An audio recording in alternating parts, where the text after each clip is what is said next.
আজ নিয়ে এসেছি সম্পূর্ণ নিরামিষ গোবিন্দভোগ চালের শুকনো খিচুড়ি।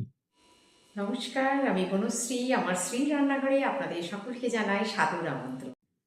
আমি এখানে কিছু সবজি নিয়ে নিয়েছি: ফুলকপি, মটরশুঁটি, টমেটো, আলু আর কাঁচা লঙ্কা। এখানে আমি ৬০ গ্রামের মতো নিয়েছি গোবিন্দভোগ চাল, ৩০ গ্রামের মতো মুগের ডাল আর ৩০ গ্রামের মতো আমি নিয়েছি মটর ডাল। অর্থাৎ মুগ ডাল আর মটর ডাল হাফ হাফ, আর তার ডবল নিয়েছি গোবিন্দভোগ চাল। এখানে আমি প্রায় ৪-৫ পলা মতো সর্ষের তেল দিয়ে দিলাম। গ্যাসটাকে একদম লো ফ্লেমে করে রেখেছি। রেখে আমি আমার কেটে রাখা কপিগুলো এর মধ্যে দিয়ে একটু হালকাভাবে নাড়াচাড়া করে এটাকে আমি একটু তেলটাতে খালি লাগিয়ে নিচ্ছি। নিয়ে এটাকে আমি চাপা দিয়ে দেব প্রায় ৫ মিনিটের মতো। ৫ মিনিট পর আমি ফিরে এলাম। দেখুন কপিগুলো বেশ কিছুটা সফট হয়ে গেছে এবং এর একটা সাইড একটু হালকা ভাজা হয়ে গেছে। এবার আমি এটাকে আবারও ঢাকা দিয়ে দেব ৫ মিনিটের জন্য। ৫ মিনিট পরে চলে এলাম। দেখুন কপিগুলো আমার বেশ ভাজা হয়ে গেছে। এতে কি হলো, খুব বেশি তেল লাগলো না, অথচ কপিগুলো বেশ সুন্দর ভাজা হয়ে গেল। আমি সেইভাবেই লো ফ্লেমে আবার ৪ পিস আমার যে কেটে রাখা আলু সেগুলো দিয়ে দিলাম। দিয়ে একটু উল্টে পাল্টে ১ মিনিট করে চাপা দিয়ে দিচ্ছি। আলুতে সময়টা কম লাগে, কপিতে সময়টা একটু বেশি লাগে। তাই কপির ক্ষেত্রে একটু বেশি সময় দিলাম আর আলুর ক্ষেত্রে কম। আমার আলুটাও ভাজা হয়ে গেল। এবার আমি ওগুলোকে তুলে নিলাম। দিয়ে নিলাম আরও ৫ কলা মতো সরিষার তেল। গ্যাসটাকে কিন্তু আমি লোতেই রেখেছি। দিয়ে দিলাম একটা গোটা তেজপাতা, একটা গোটা শুকনো লঙ্কা, ২টো লবঙ্গ, ২টো ফাটিয়ে নেওয়া ছোট এলাচ। এবারে এগুলোকে আমি একদম লো ফ্লেমে একটু ১০-১৫ সেকেন্ডের জন্য নাড়াচাড়া করব। আপনারা চাইলে শুকনো লঙ্কাটা ফাটিয়েও দিতে পারেন। এবার দিয়ে দিলাম ১ চামচ গোটা জিরে আর ১ চুটকি মতো দারচিনি পাউডার। অনেক রেসিপিতেই আমি দেখবেন তেলের মধ্যে দারচিনি পাউডার দিই। তেলের মধ্যে দারচিনি পাউডার ১ম এ দিলে কিন্তু রান্নার স্বাদ একটা অন্যরকম হয়। দিয়ে দিলাম ১ চামচ আদা বাটা আর হাফ চামচ কাঁচা লঙ্কা বাটা। আমি হাফ চামচ কাঁচা লঙ্কা দিলাম। আপনারা যদি ঝালটা একটু বেশি খেতে পছন্দ করেন, সেই জন্যই বলেছিলাম যে শুকনো লঙ্কাটা ফাটিয়ে দেবেন আর কাঁচা লঙ্কাটার পরিমাণও আপনারা ১ চামচ করতে পারেন। তবে সেটা বুঝে দেবেন। তবে খিচুড়িতে কিন্তু খুব বেশি ঝাল ভালো লাগে না। দিয়ে দিলাম আমার কেটে রাখা টমেটোটা। টমেটোটাকে আদা আর রসুনের সঙ্গে একটু হালকা করে ভাজা, ভাজা করে নিয়ে এটাকে এবার আমি চাপা দিয়ে দেবো প্রায় ২ মিনিটের জন্য। দেখুন ২ মিনিটেই কিরকম বেশ টমেটোটা নরম হয়ে গেছে। এবার এটাকে আমি স্প্যাচুলা দিয়ে একদম একটুখানি ঘেঁটে দেয়া বা মিলিয়ে দিচ্ছি। এতে টমেটোটা একটু কাই মতো হয়ে যাবে। এবার এটা আমার সমস্তটা মেলানো হয়ে গেছে। দিলাম হাফ চামচ হলুদ গুঁড়ো, ১ চামচ জিরে গুঁড়ো, হাফ চামচ ধনে গুঁড়ো আর 1/4 চামচ লাল লঙ্কার গুঁড়ো। লাল লঙ্কার গুঁড়োটা আমি যথারীতি এই কারণে কম দিলাম, কারণ খিচুড়ি আমি বললাম যে খুব বেশি ঝাল, ঝাল খিচুড়ি ভালো লাগে না। মোটামুটি স্বাদ অনুযায়ী ঝাল হলেই ভালো হয়। আমি যেহেতু আগে কাঁচা লঙ্কা দিয়েছি তাই লাল লঙ্কার গুঁড়োটা আমি অল্প দিলাম। আপনারা চাইলে পরিমাণটা একটু বাড়িয়ে নিতে পারেন। এবার এখানে আমি ১ম এ অল্প একটু জল দিলাম। দিয়ে ভালো করে আমি সমস্ত মশলাটাকে মিশিয়ে দিলাম। এবার মটর ডালটাকে ভালো করে ধুয়ে আমি এখানে দিয়ে দিচ্ছি। কারণ মটর ডালের কুকিং টাইম যেহেতু বেশি, তাই আমি ১ম এই মটর ডালটাকে দিয়ে দিলাম। মানে মটর ডাল সেদ্ধ হতে তো একটু দেরি হয়। এবারে এটাকে চাপা দিয়ে দেবো একেবারে টানা ১৫ মিনিটের জন্য। ১৫ মিনিট পরে ফিরে এসেছি। গ্যাসটা কিন্তু আমার লোতে ছিল।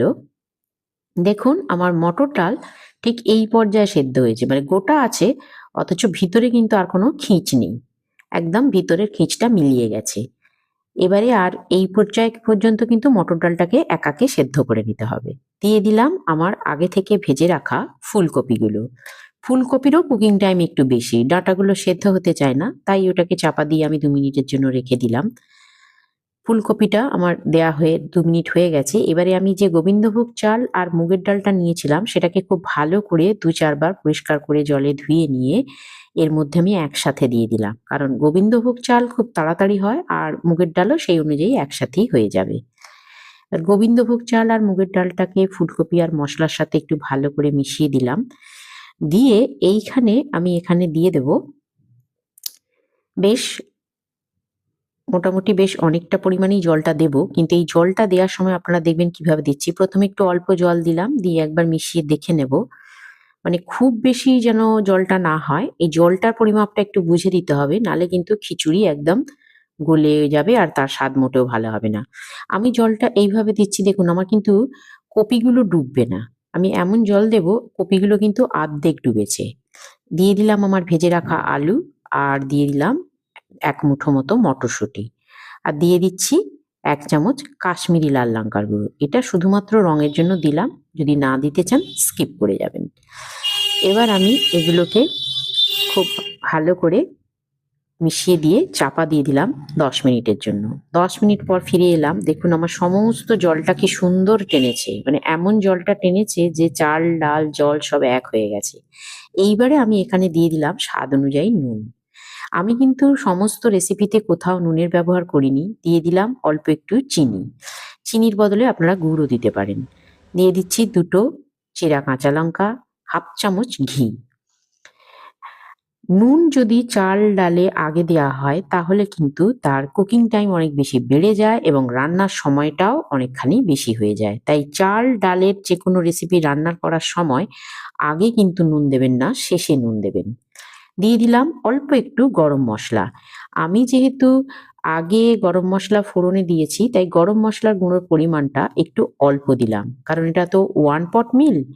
গরম মশলার গন্ধ খুব বেশি ছাড়লে আবার খেতে ভালো লাগবে না। এবার এই সমস্ত কিছুকে আমি ভালো করে খিচুড়ির সঙ্গে একটু মিশিয়ে নেব।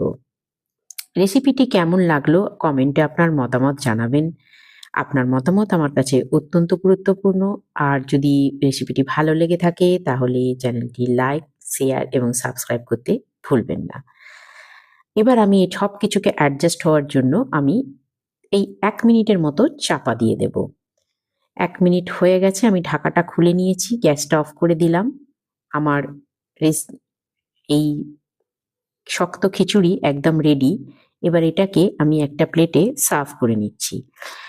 এখানে আমি খিচুড়িটা সম্পূর্ণ নিরামিষ। মহাশিবরাত্রির পরের দিনে সোমবার পড়েছে এবারে, তো অনেকে সোমবার দিনে হয়তো নিরামিষ খাবেন, যারা সোমপুষ করেন তারা তো খাবেনই, কিন্তু যারা এমনি শিবের সোমবার পালন করেন তারা সোমবারও নিরামিষ খাবেন। তো সেই হিসেবে আজকে আমি এই রেসিপিটা দিলাম, সম্পূর্ণ নিরামিষ রেসিপি। আমি বেগুন ভাজা আর আলু ভাজার সাথে সার্ভ করলাম। আপনারা অন্য যেকোনো পালং শাকের চচ্চড়ি হোক বা আলুর দম হোক তার সঙ্গে সার্ভ করতে পারেন। আর বেগুন ভাজা, আলু ভাজা এই জন্য দিলাম যে এখন তো শীতকাল, বেগুনটা ভালো আর বেগুন আমার প্রিয়। আজ এই পর্যন্তই, আবার আসবো অন্য একটি রেসিপি নিয়ে। ধন্যবাদ।